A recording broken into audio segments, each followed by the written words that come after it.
रमज़ान का महीना और 20 रोज़े गुजर चुके हैं। आज कोई हिंदू है या कोई ईसाई मुसलमान हो रहा है और वो 20वें रोज़े को मुसलमान हुआ, तो अब वो रोज़ा कब से रखेगा? रोज़े तो पूरे महीने के फ़र्ज़ हैं, लेकिन कोई हिंदू या कोई ईसाई या कोई यहूदी 20वें रोज़े को मुसलमान हो रहा है। 20 रोज़े तक हिंदू था, ईसाई था या यहूदी था या जैनी था, बुद्धिस्ट था, 20 रोज़े के बाद मुसलमान हो रहा है 20वें रोज़े को, तो अब वो रोज़ा कब से रखेगा? आज मुसलमान हुआ है तो अब जब मुसलमान हुआ तभी से तो रखेगा। अब सवाल ये पैदा होता है कि वो 20 रोज़े जो इसके छूटे हैं वो पूरे करेगा या नहीं करेगा? तो साफ मसला है कि नहीं करेगा। क्यों नहीं करेगा? क्योंकि जब वो इस्लाम लाया है तब तक वो काफिर था, उस पर रोज़ा फ़र्ज था ही नहीं। आज वो इस्लाम लाया तो अब जितने रोज़े हैं उतने वो रखेगा, बकिया रोज़े वो नहीं रखेगा। इसलिए नहीं रखेगा क्योंकि उस वक्त उसके ऊपर रोज़े फ़र्ज थे ही नहीं। कितने रोज़े रखेगा? जितने बाकी हैं। एक चीज़ और सुन लीजिए, 20वें रोज़े को इस्लाम लाया, लेकिन इस्लाम ला रहा है 5 बजे शाम में और रोज़ा खुलता है 6 बजे। अब 5 बजे वो इस्लाम ला रहा है, तो इस्लाम जैसी वो 5 बजे लाया तो अब क्या करेगा? आज का रोज़ा क्या करेगा? तो 5 बजे इस्लाम लाता है तो 5 बजे ही से उसका रोज़ा शुरू हो गया है, क्योंकि 5 बजे से पहले उसके ऊपर रोज़ा फ़र्ज था ही नहीं, क्योंकि वो काफिर था। जैसे इस्लाम लाया वैसे ही उस पर रोज़ा फ़र्ज हो गया, वैसे ही उसके ऊपर रोज़ा फ़र्ज हो गया। अब 5 बजे ही वो नियत कर लेगा कि मैं रोज़े से हूँ।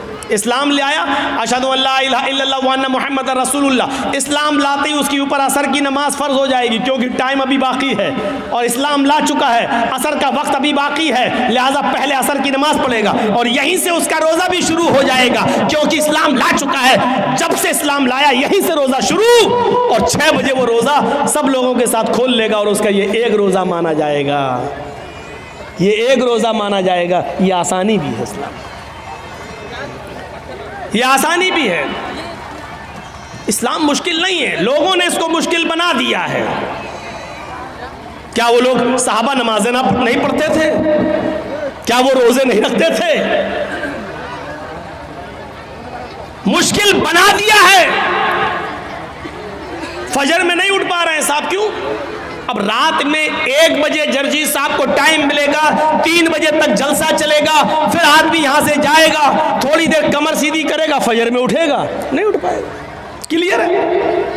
लेकिन याद रखिए, मौलाना जर्जीस का जलसा और इस जलसे में 2:30 बजे 3 बजे तक जाग लेना और इस जाग लेने के बाद सुबह फजर की नमाज में ना आना, ये दलील नहीं है इस बात की कि आपका जलसा कामयाब हो गया है, या ये उज़्र नहीं होगा कि मैं जलसा सुनने की वजह से रात में जाग लिया इसलिए फजर में हम नहीं उठ पाए। जलसा कराना फर्ज नहीं था, फजर की नमाज पढ़ना फर्ज था।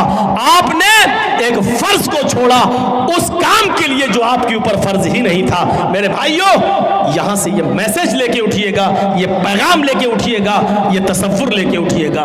तो इंसानियत ये होती है, इंसानियत। तो या अय्युहन्नास इन्ना खलकनाकुम मिन ज़करिन व उन्सा व जअलनाकुम शुऊबन व कबाइल लितारफू, तुमको हमने एक मर्द और एक औरत से पैदा किया है, तुम सब आपस में भाई हो, तुम आपस में एक ही बाप के और एक ही माँ के बेटे हो, तुम्हारा बाप एक है, तुम्हारी माँ एक है।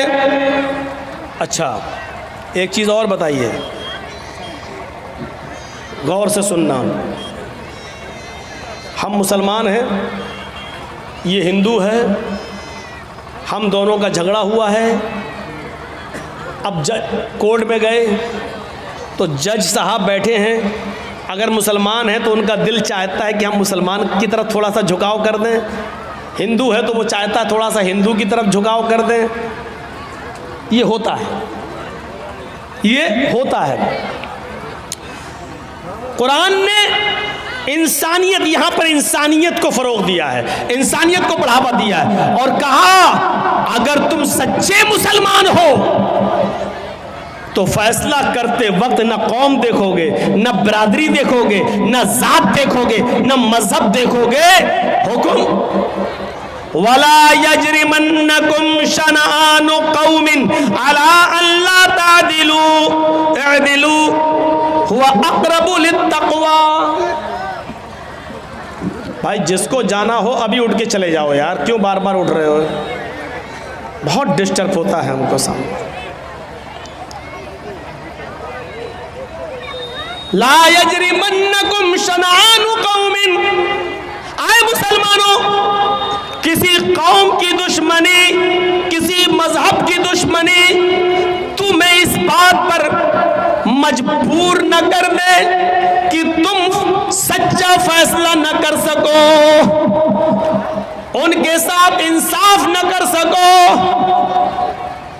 ऐसा नहीं होना चाहिए। ऐ दिलू, हर हाल में सच्चा फैसला करना, चाहे वो मुसलमान के खिलाफ जाए, चाहे वो हिंदू के खिलाफ जाए, ईसाई के खिलाफ जाए, तुम्हारे अपने खिलाफ जाए, तुम्हारे अपने बेटे के खिलाफ जाए, तुम्हारी अपनी औलाद के खिलाफ जाए।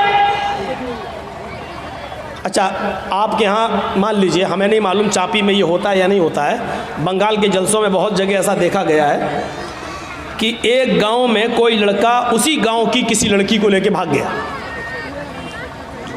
2-4 दिन के बाद पकड़ गए, गांव वापस आए। अब लड़की का बाप रोता है, मेरी लड़की तो इज्जत लुट गई, बर्बाद हो गया, मुंह दिखाने के लायक नहीं है। अब जोर डाला जाता है गांव की तरफ से कि तू लेके भागा था, चल अब शादी करो उसके साथ। ये गांव की तरफ से फैसला होता है, शादी करो उसके साथ। और वो लड़का तैयार नहीं है शादी करने के लिए। वो लड़का कह रहा है भाई शादी की तो कोई बात ही नहीं हुई थी। अब ये लड़की का बाप कह रहा है ये लड़का लेके भाग गया मेरी लड़की को। अब मेरी लड़की तो बदनाम हो गई, कुछ हुआ हो या ना हुआ हो, लेकिन बदनाम तो हम हो गए। कौन मेरी लड़की से शादी करेगा? लड़के का बाप ये कह रहा भाई दोनों बातें करते थे, मोबाइल पे लगे रहते थे रात रात भर, हम क्या करें? लड़का कह रहा हम शादी क्यों करें, शादी की कोई बात ही नहीं हुई है इससे हमारी। ठीक है, हम भगा के ले गए तो तुम्हारे घर थोड़ी घुस के ले गए थे हम। फोन पे बात हुई, फला जगह तुम आ जाओ, हम भी फला जगह चल रहे हैं, मोटरसाइकिल लेके आ जाएंगे। हम वहां मौजूद थे, ये आ गई, हम लेके भाग गए।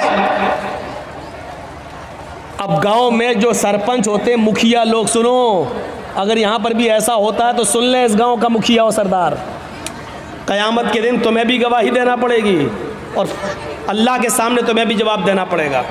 अब क्या होता है, अच्छा ठीक है तू शादी नहीं करेगा, नहीं, अब उस लड़की का तो इज्जत ख़राब हो गई, हाँ तो क्या हुआ, चल 5 लाख रुपए जुर्माना देगा लड़का वाला लड़की को। अबे तेरे बाप का फैसला है?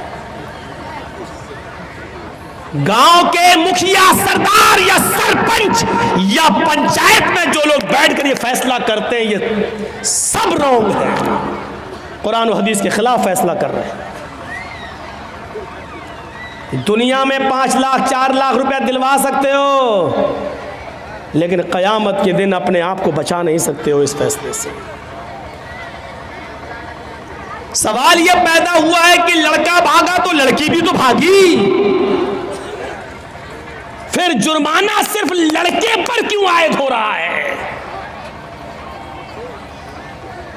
और लड़के का पैसा 4 लाख 5 लाख रुपए आप लड़की को और उसके बाप को दिला देते हैं, ये कहां की इंसानियत है? जबकि कुरान ये कह रहा है अज़्ज़ानियतु वज़्ज़ानी फजलिदू कुल्ल वाहिदतिन मिनहुमा मियता जल्दा।